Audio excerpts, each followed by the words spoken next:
మీ మోకాల నొప్పులకు ఎటువంటి సర్జరీ లేకుండా ఎపియాన్ పెయిన్ క్లినిక్ అందిస్తున్న అత్యాధునిక చికిత్స. నమస్కారం అండి, డాక్టర్ మోవా శ్రీనివాస్ మాట్లాడుతున్నాను. నేను కార్డియాలజిస్ట్ని. హార్ట్ ప్రాబ్లం ఉంటే అది ఛాతీలో నొప్పి ఉన్నా లేకపోయినా ఎడమ భుజం నొప్పి వస్తుంది, ఎడమ చెయ్యికి అది ఎడమ చెయ్యి లాగుతుంది, లేకపోతే ఎడమ చెయ్యి నొప్పిలాగా ఉంటుంది. ఇలాంటిది బాగా ప్రజల్లో బాగా ఏంటంటారంటే ప్రాచుర్యంలోకి వచ్చేసినటువంటి సిమ్టమ్.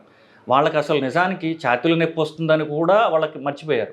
ఎడమ భుజం నొప్పి, ఎడమ చెయ్యి నొప్పి వస్తే అది ఖచ్చితంగా గుండె సంబంధించినటువంటి నొప్పే అని వయసుతో సంబంధం లేకుండా అందరూ కూడా గుండె డాక్టర్ల దగ్గర రావడం జరుగుతూ ఉంటుంది.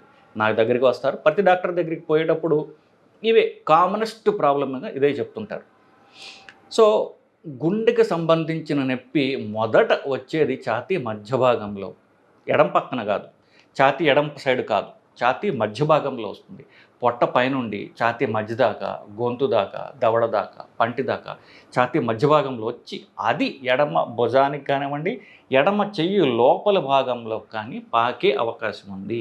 ఇది ఆ సంబంధిత గుండెకి సంబంధిత నరాలు ఏవైతే ఉన్నాయో ఆ నరాల నుంచి నొప్పి వస్తుంది కదా, ఆ నరాలకు ఈ ఎడమ చెయ్యి లోపల భాగంలో కూడా, లోపల భాగం అంటే ఈ లోపల భాగంలో కూడా సప్లై చేస్తాయి. కాబట్టి ఆ ఏరియాలో కూడా నొప్పి వచ్చేటువంటి అవకాశం ఉంది. కాబట్టి ఇది టిపికల్గా వస్తుంది. కానీ కామన్గా అందరూ భయపడేది నాకు ఎడమ భుజం నొప్పి ఉంది, ఎడమ చెయ్యి నొప్పి ఉంది, సో నాకు గుండె ప్రాబ్లం ఉందో అయితే రూల్ అవుట్ చేసుకోవాలి అని చెప్తారు.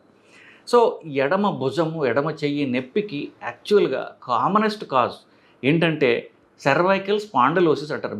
అంటే మెడకు సంబంధించినటువంటి ఈ వెన్నుముక ఎముకలు ఏవైతే ఉన్నాయో, బొమికలు ఏవైతే ఉన్నాయో వాటి మధ్యన నరాలు ఇరుక్కుపోయి వాటి నొక్కుతుంటే ఈ నరాలు కూడా ఎఫెక్ట్ అయ్యి ఆ నరాలు సప్లై చేసేటటువంటి ఏరియా ఏదైతే ఉందో అది నొప్పి పుడుతుంది. దీన్ని స్పాండిలోసిస్ అంటారు.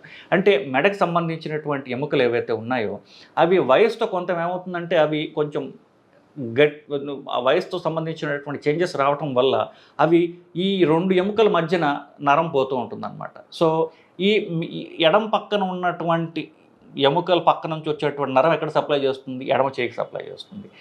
ఇట్లాగే మెడ మీద నుంచి వచ్చేటువంటి నరం కుడివైపు దేనికి సప్లై చేస్తుంది? కుడి చేయికి సప్లై చేస్తుంది. సో ఒకవేళ ఈ ఎముకల మధ్యలో వచ్చే నరం ఎడం పక్కన ఎఫెక్ట్ అయింది అనుకోండి, ఎడమ భుజం నొప్పి వస్తుంది, ఎడమ చెయ్యి నొప్పి వస్తుంది.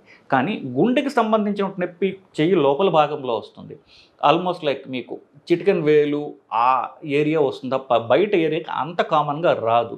సో మీకు చెయ్యి అంతా నొప్పో, చెయ్యి బయట భాగంలో నొప్పో, లేకపోతే ఈ భుజం అతను చెయ్యి నొప్పి ఇట్లా ఉన్నట్లయితే మోస్ట్లీ అది ఎముకల ప్రాబ్లం అయ్యి ఉండే అవకాశం ఉన్నది.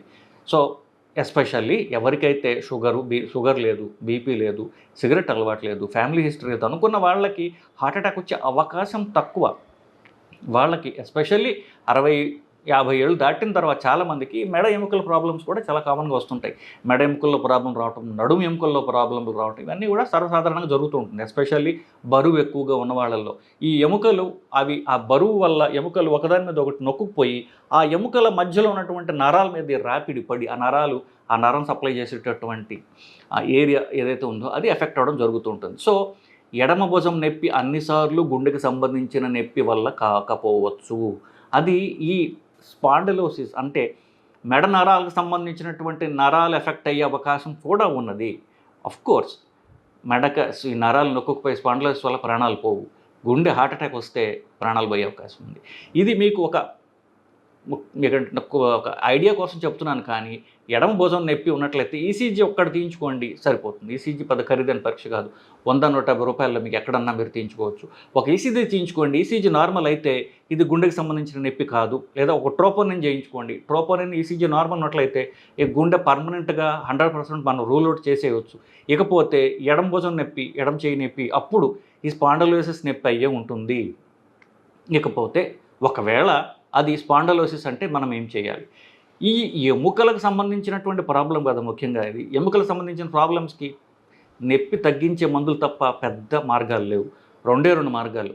అవి పెరగకుండా చూసుకోవడానికి వ్యాయామం చేయడం, కొన్ని స్పెషల్ మెడకు సంబంధించినటువంటి మెడ కండరాలను లూజ్ చేసేటటువంటి ఎక్సర్సైజెస్ ఉంటాయి, అవి చేయించుకోవటం, ఫిజియోథెరపీ చేయించుకోవటం. దీంతో ఎంతకాలం లాగగలిగితే అంతకాలం లాగటం. కానీ ఎప్పుడైతే ఈ చేతి కండరాలు సన్నబడుతున్నాయో అవి ఉన్నటువంటి లావు తగ్గిపోతుందో, చెయ్యి బలం తగ్గిందో, అప్పుడు అది సీరియస్ ప్రాబ్లం. వెంటనే మీరు ఆపరేషన్ చేయించుకోవాల్సిన అవసరం పడుతుంది.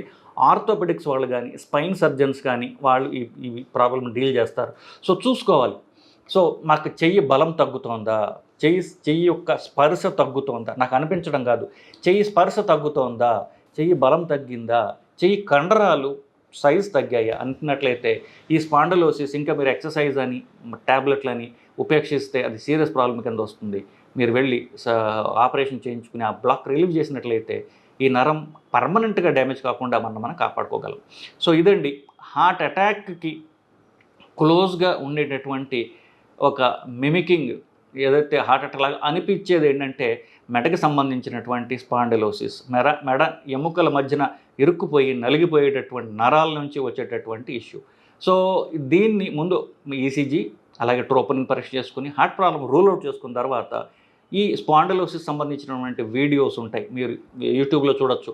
స్పాండిలోసిస్ మెడ అంటే నెక్ స్పాండిలోసిస్ సింపుల్ ఎక్సర్సైజెస్ అని యూట్యూబ్లో మీరు టైప్ చేసినట్లయితే మీకు దానికి సంబంధించినటువంటి సింపుల్ ఎక్సర్సైజెస్ వస్తాయి.